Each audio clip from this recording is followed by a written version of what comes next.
These conspiracy theories are going absolutely viral on TikTok right now. So you guys know I've been actively falling down the rabbit hole lately of Taylor Swift and Travis Kelce's relationship being a lavender marriage. I don't even know if I necessarily believe this conspiracy theory, but what I will say is that the Gaylors should absolutely work in the detective department of some sort. Because why are they that good at figuring things out, okay? But this specific TikTok I saw breaks down a bit of the symbolism behind Taylor and Travis's actual wedding, like what we know of it, and I kind of agree. I think a lot of this stuff is weird, okay? These are the details that make me stop and go, wait, is she trying to tell us something? There's a theory that Taylor Swift and Travis Kelce are in a lavender marriage, a marriage between a man and a woman where one or both partners is secretly gay. This is part 3, and it is not for the faint of heart. Remember, it is just a theory, and this is all alleged. Let's talk wedding details. Now, as most of us know, planning a wedding comes with a lot of decisions. Decisions like the music that plays for your guests. As Taylor and Travis's guests were being ushered into Madison Square Garden for their wedding nuptials, the song Young Hearts Run Free by Candy Stanton was the song that was playing upon everyone's arrival. At a casual listen, that song sounds happy-go-lucky, but the actual meaning behind the song is not so happy-go-lucky. The song is basically about how marriage is nothing more than just a piece of paper. What's the sense in sharing this one and only life, ending up just another lost and lonely wife? Out of all the songs you could choose for your guest to enter your wedding to, why would you choose this one? Another entrance detail that was leaked from the wedding was this hallway of photos of Travis and Taylor. If you look closely at the photos, you'll notice all of these were also photos that we, the public, has seen before. These are all shots we've seen before, right? This one of them on a boat in Europe where they were paparazzi'd.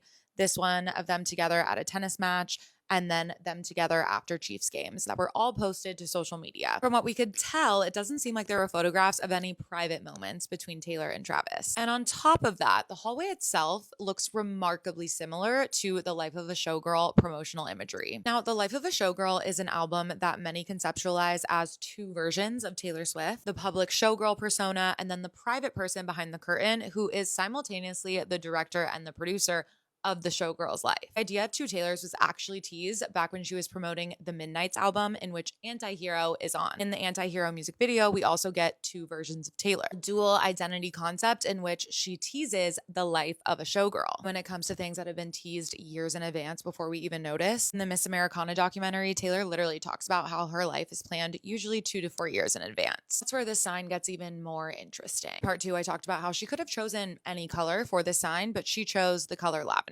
There's something even more interesting about this sign, and it is the ampersand used. Everyone knows the ampersand is used for the word and, but someone who's a junkie for the English language, like our favorite songwriter Taylor Swift, knows that it has multiple meanings. Many view the symbol as a broken infinity. A reminder, while that nothing lasts forever, there's always another and coming in your life story. Some people also relate the sign back to the song Anti-Hero, just anti-married. Now, speaking of the English language, we have to talk about these napkins. They're beautifully embroidered with "so it's gonna be forever." ...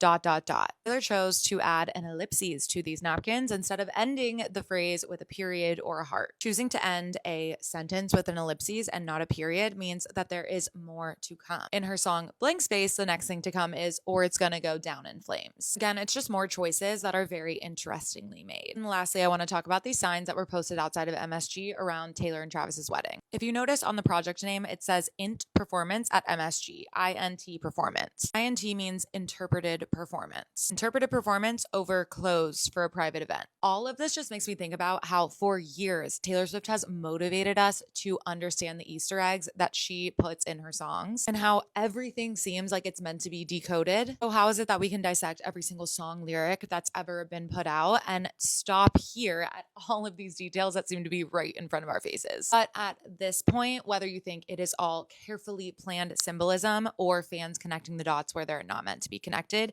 is entirely up to you. And honestly, I don't know where I fall in this theory, because part of me is like, no.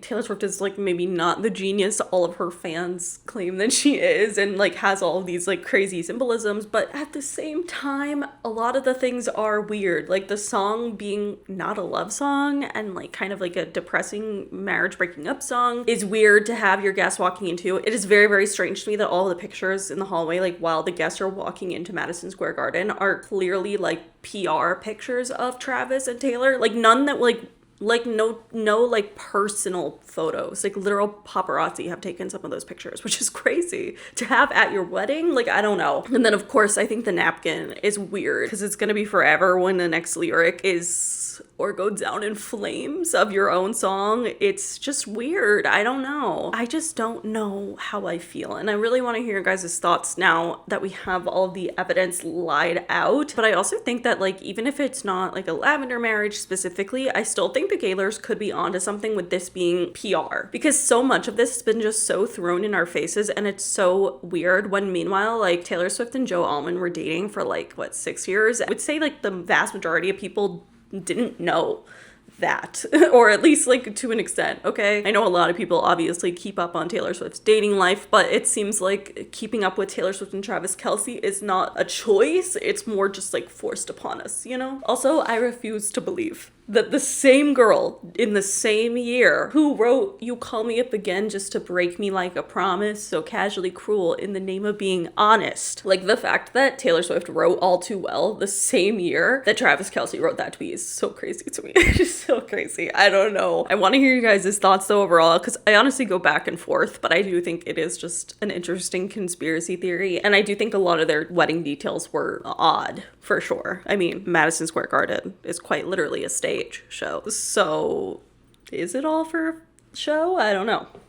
People are very concerned about Ariana Grande since her recent album drop, but specifically her music video for the song Petal. So there's a pretty big conspiracy theory that Petal is going to be Ariana Grande's last album, because in the lyrics on the title track, she quite literally says, "This is not a cry for help, a couple million for my thoughts, I've got plenty, but I am not the victim, bitch, I'm practically drowning in blessings, it's bye this time for real." And I think this is interesting because I felt like Eternal Sunshine was going to be her last album, because when Ariana started working on Wicked, I feel like that completely took over her life, and I feel like she very much like put music on the back burner, and I didn't know if she was ever gonna like bring it back out, to be honest. So it's saying this time for real, I kind of believe it. But I hope I am wrong. I really do. But there's been a lot of discourse, obviously, over the past few months with Ariana's Eternal Sunshine tour. People are worried about her health, and I think it's understandable. As somebody who's been an Arianator for literally like 15 years at this point,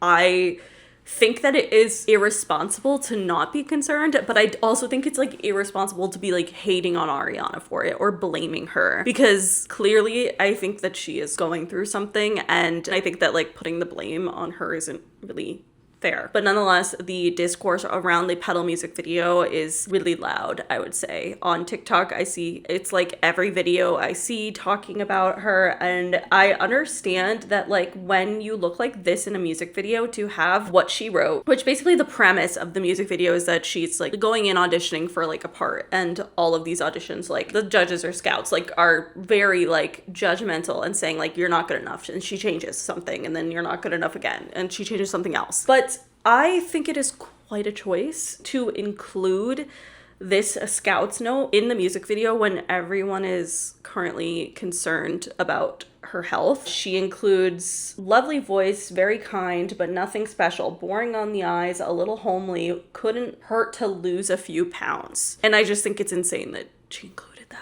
I'm not gonna lie, I think that's a weird choice. And that's not just at Ariana, that's kind of at everyone around on that situation. But like, I keep seeing people being like, this is who the song is about, is like people who comment on this or worry about Ariana, and I don't really think so. I think the people that the song is about, the people that blindly follow someone without actually having care or concern for them. I don't know. Call me crazy. I also have seen a lot of fans be like, she's referring to the victorious era of herself when it says like couldn't hurt to lose a few pounds, and I'm just like, I don't know where you're getting that necessarily from. Like, I saw how people are like, yeah, the first part is her as like her victorious self, and then it's the dangerous woman era, and then positions with like the cow print and the boobs. I'm like, I don't know that I necessarily see that vision. I could be wrong. Don't, quote me on that. But either way, I still think it's a choice to keep that in. And I don't know if it's a choice that I love, to be honest. I just feel like it's an interesting choice. But I also wonder when this music video was filmed, because I saw the Eternal Sunshine tour, and I feel like this video looks a lot scarier than what I saw, but I don't know. I really want to hear your guys' thoughts on this because everyone's talking about it. And it's reminding me of Brittany Murphy a lot, especially her last interview. I think that it was pretty clear that Brittany Murphy was struggling with her weight. And while I think that her death is like a whole other conspiracy theory because her husband died of the same natural causes, I do think that her size could have contributed to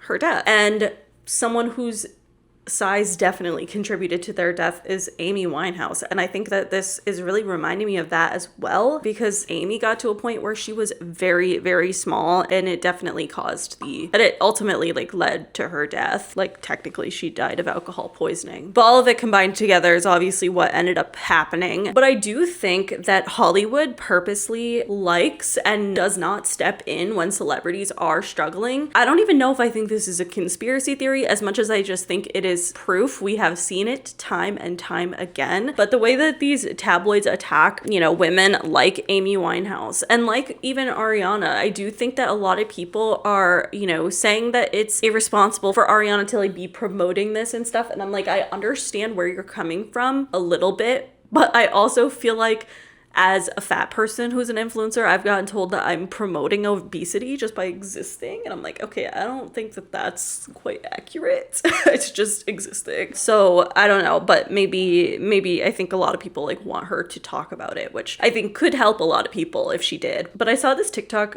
showing the Eternal Sunshine era versus now. And every time I see something like this,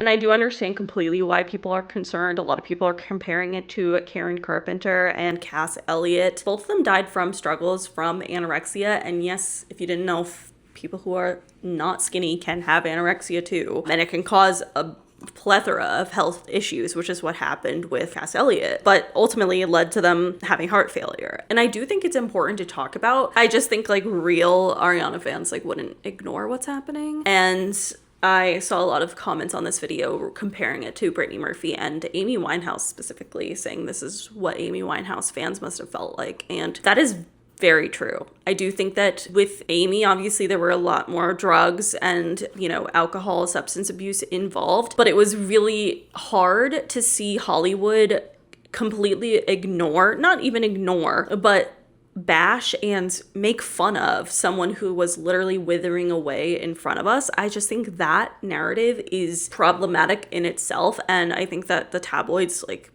are somewhat responsible for Amy Winehouse's death, because obviously hearing these negative things about you, taking crazy pictures of you when you're drunk or on drugs or whatever, is not gonna help the situation at all. And the way that they treated her overall was very gross to me. And I do think Hollywood profits off of celebrities like this. And I do think it's obvious Hollywood profits off of celebrities struggling. And I don't think that that's a conspiracy theory again. I think it's kind of just factual and what's happened. But I want to hear your guys' thoughts, and I want to hear your thoughts on Petal. All right, I saw a crazy blind item about Benny Blanco recently, and all of this shit is just so interesting to me. Okay, so there have been a lot of rumors about Benny Blanco and Selena Gomez's marriage. A lot of people think that they are in an open marriage, and I kind of believe it to be true based on these blind items. The one that came out in May, which we talked about, was don't believe the hype. The actress slash singer slash producer is not divorcing her husband. She is selling her legendary home and moving in with her pineapple loving husband to make sure they can enjoy all the pineapples in privacy. And that's about Selena Gomez and Benny Blanco. So the concept of them being swingers is really interesting to me, because I just never would have thought that. But then I saw this blind item too, and I'm like, damn, I feel like a lot of stuff in the blind items is coming out corroborating this conspiracy theory that they're in this open relationship. I saw one from July 31st that says the married illiterate producer spends in the 6 figures per month on OnlyFans. That is crazy. I have no words. I just feel like it has to be a humiliation ritual. Selena, your husband is spending hundreds of thousands of dollars a month on fucking OnlyFans. Like, what are you doing? What are you doing? But are they just in a freaking open marriage so they don't care?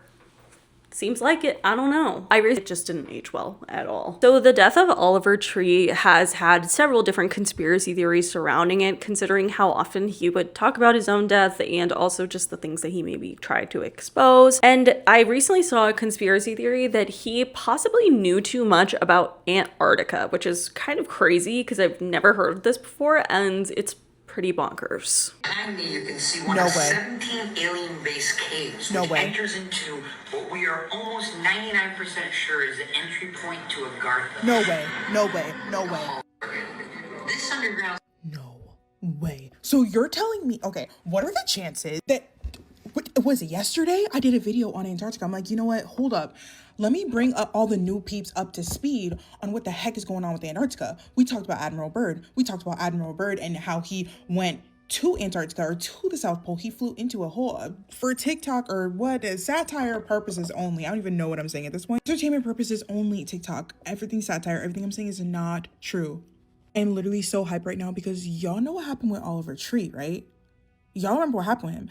Apparently, you know, he's gone. He's unalive. Some people think he's alive. What I right now want to talk about is the fact that this man was doing a documentary about Antarctica, the ice wall, all the things that Admiral Byrd spoke about, and that Admiral Byrd spoke just a little bit too much about it, and then he had a heart thing. Y'all know everybody that knows too much always got a heart thing. So now he's over here studying Hollow Earth. Again, for entertainment purposes only. Please don't tussle with me. I keep trying to tell you guys that I think there's an ice wall. I keep trying to tell you guys, even though I sound crazy, even though I have a tinfoil hat on, I perpetually have a tinfoil hat on, right? That there is something behind that ice wall that they don't want us to see. Why in the world is there an Antarctic treaty? Let me know why. I'm driving down the freaking street. I see hungry people, right? I look on the news. I see wars. Y'all can come together for everything else. Y'all can't come together. I mean, you guys can come together to sign a treaty so that we can't explore certain parts of Antarctica. Only scientists and occasionally the Rothschilds, right? Or we call them the Rothies over here, the Rothies. If it's just ice, what you need an island for? What are we doing? So now Oliver Tree's talking a little bit too much about it and he's gone. Are we seeing? This is reminiscent of Andrew Dawson, and we could find out in like 2 freaking weeks that he's actually alive. Fine. That would not change anything.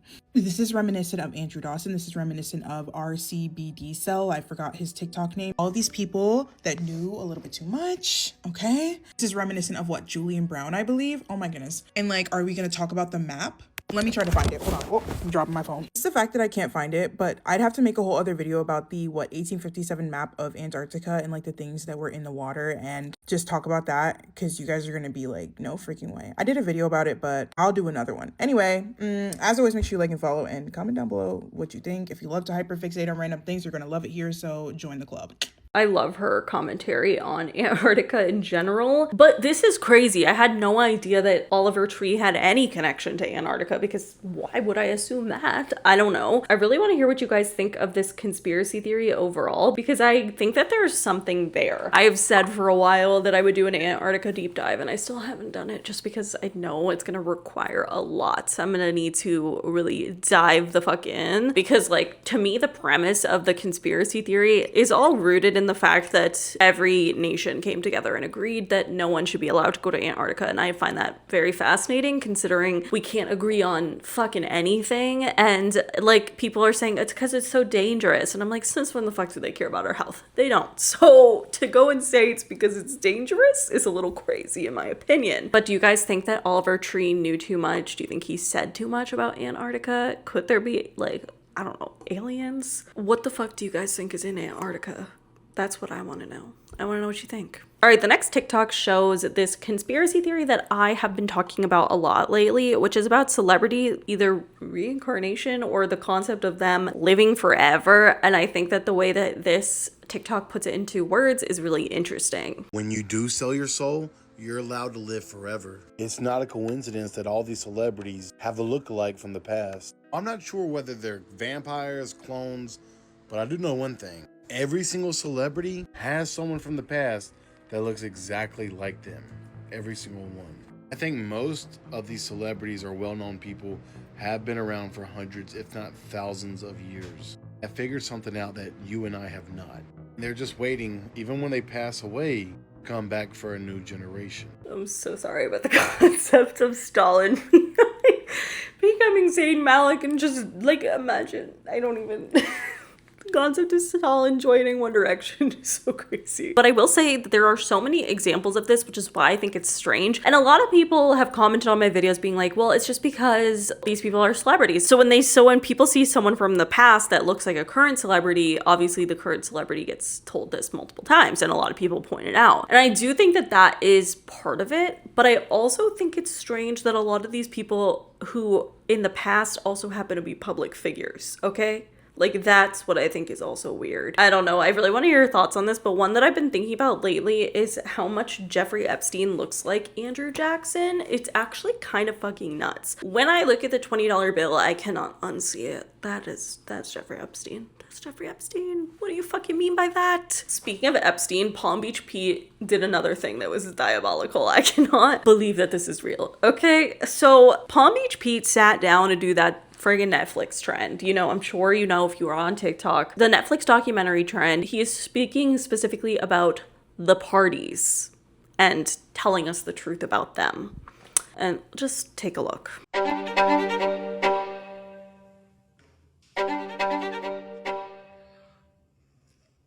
Back in the day, we had a lot of fun. These parties were insane. We made a lot of money. All the celebrities were there. Everyone. Like, come on. The pizza is actually just fucking crazy in this, like, case. Like, I will always say I think it's so strange how Palm Beach Pete has really doubled down on the fact that he looks like one of the most prolific PDF files of our generation. But to, on top of that, then make fun of the Pizzagate and, like, making it into a conspiracy theory, when now that the files are released, we at least know that it is somewhat true and that pizza appears to be a code word for children. I think doing that is very fucked up. I'm sorry, Palm Beach Pete. What the fuck is that? And again, like, I don't even know if I think that Palm Beach Pete is Jeffrey Epstein. That's, like, besides the point. I just feel like he's something's up with this. It's weird that they all went to the same parties, they ran in the same circles, and now he's up here making light of one of the most horrific PDF files of all time. I don't know. Sorry, I think it's a little off, but I want to hear your guys' thoughts on that, because a lot of you guys tagged me in that TikTok, I'll say. And understandably so. I think it was pretty bonkers. So I recently saw a conspiracy theory that TikTok trends are actually used to train AI. And I think that this is probably actually definitely happening. And it's been happening, okay? Something that I believe in that others might call me crazy for is I believe that the majority of trends on TikTok are designed to trick you into training AI. And I think the latest example of this is the trend where you say a phrase in different tones. Like, I feel like this is clearly designed to train AI. Am I crazy? I don't think you're crazy. I think that's actually what's happening, because I think this has been happening. I think, for one, 2016, the Snapchat filter craze, like the one with, like, the rainbows spitting out of your mouth, like the first time Snapchat filters became a thing. I've always thought that there was a conspiracy theory there when it comes to, like, facial recognition patterns. I think that that is incredibly interesting. And I do think that while maybe these trends weren't created for that purpose, they're definitely being used for it. Why would they not? Now with all of those Snapchat filters, they have a complete database of facial recognition technology. Why wouldn't they be using?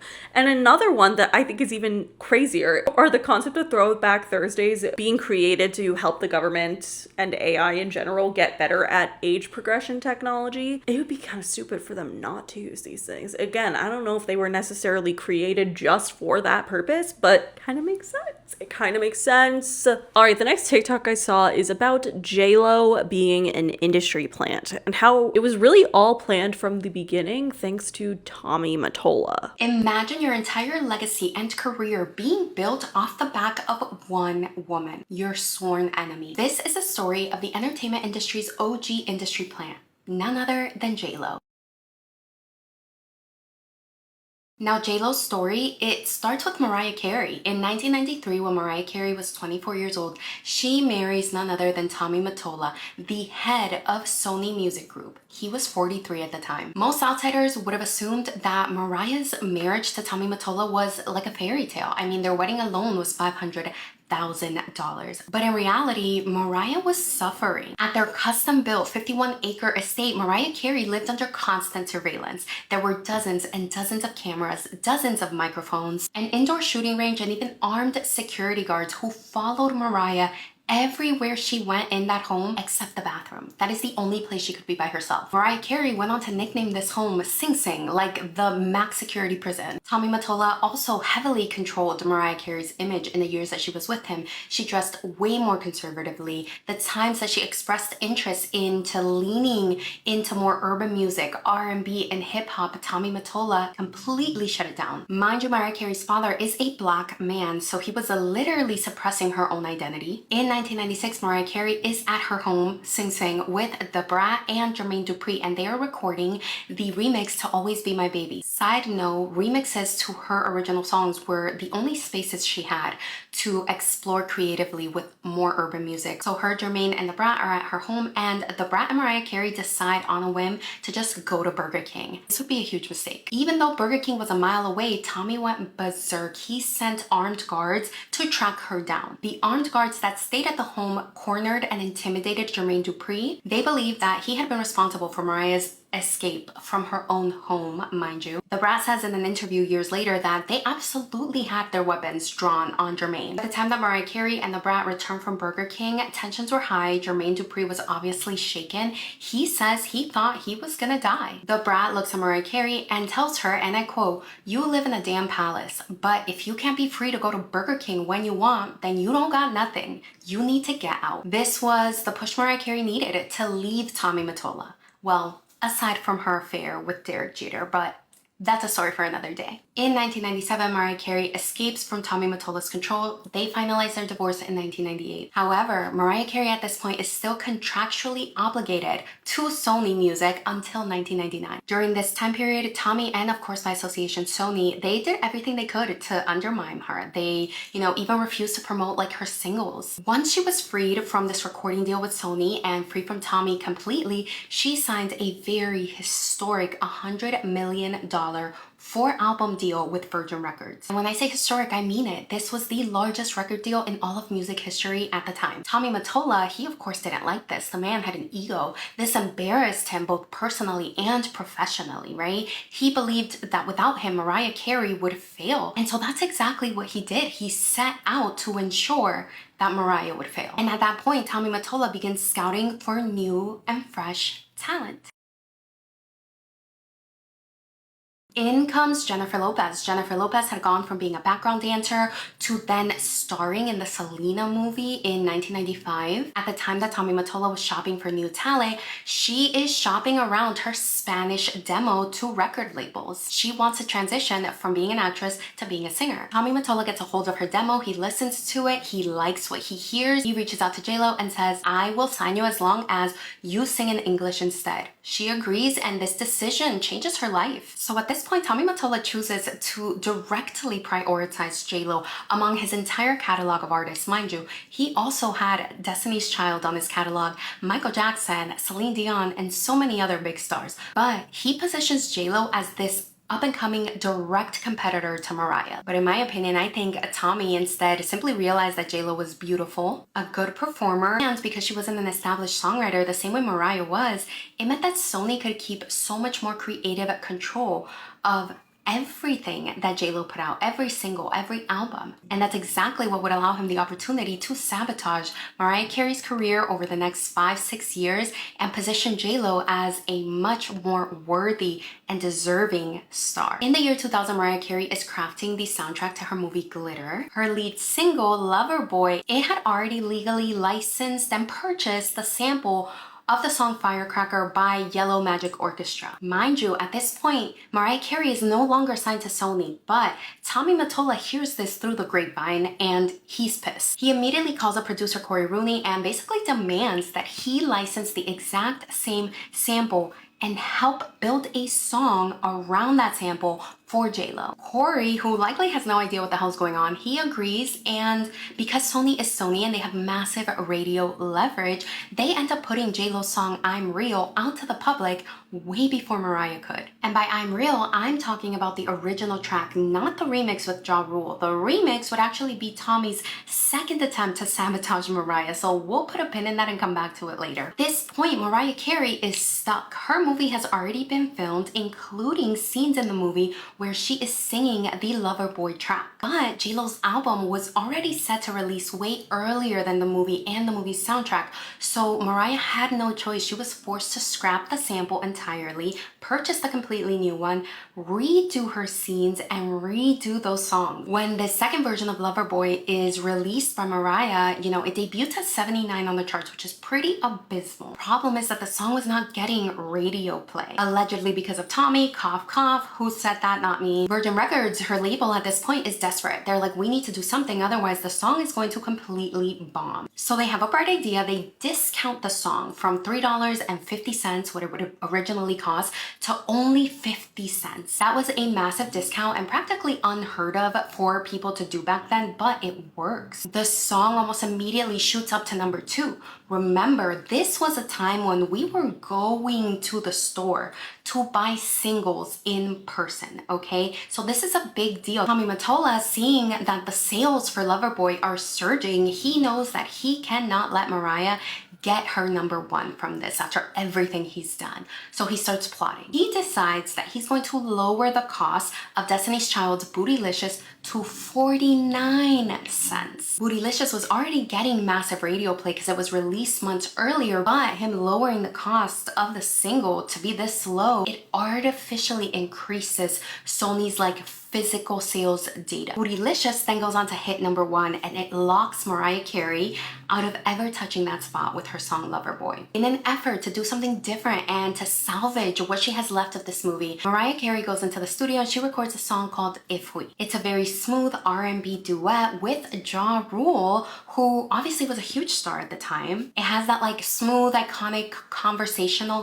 back and forth. Tommy Mottola hears about this through the grapevine and he decides to retaliate. He calls up Irv Gotti, who of course founded Murder Inc. In an interview, he says, at the time, Tommy, he hated Mariah Carey, so he was pumping Jennifer Lopez to compete. He calls me at 6 or 7 o'clock in the morning and he says, Irv, I need you to do me a favor. I need you to make a record with J-Lo, but I want you to put Ja Rule on it and make it a duet. According to Irv, Tommy allegedly demanded that it match the exact conversational back and forth between Ja Rule and Mariah, and he went so far as to loan Irv his own private corporate jet so that Irv could get on the jet and fly out and get to working on this song immediately. This results in J-Lo's very iconic song I'm Real remix with Ja Rule. By all accounts, we know is a bop, but would it have been if Mariah hadn't made the song before her? After the remix of I'm Real comes out, If We by Mariah Carey stood absolutely no chance. Mariah Carey is taking all of this in and understands that her ex-husband is sabotaging her career. But what can she really do? She's like, at this point, I have to keep going. She's just trying to move forward. Then Tommy decides to take it a step further. Allegedly, at the time, Tommy was paying industry insiders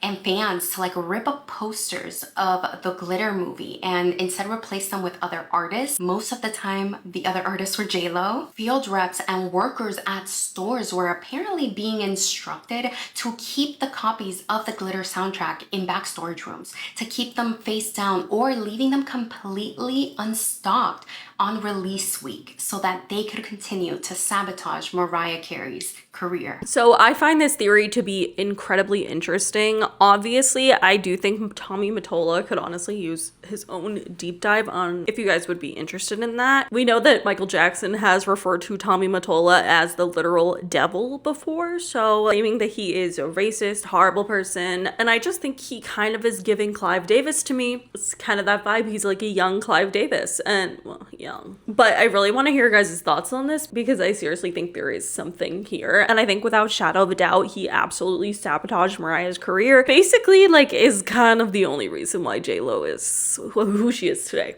Sorry. I don't know. And now check out a lot from just what we know about J-Lo's personality.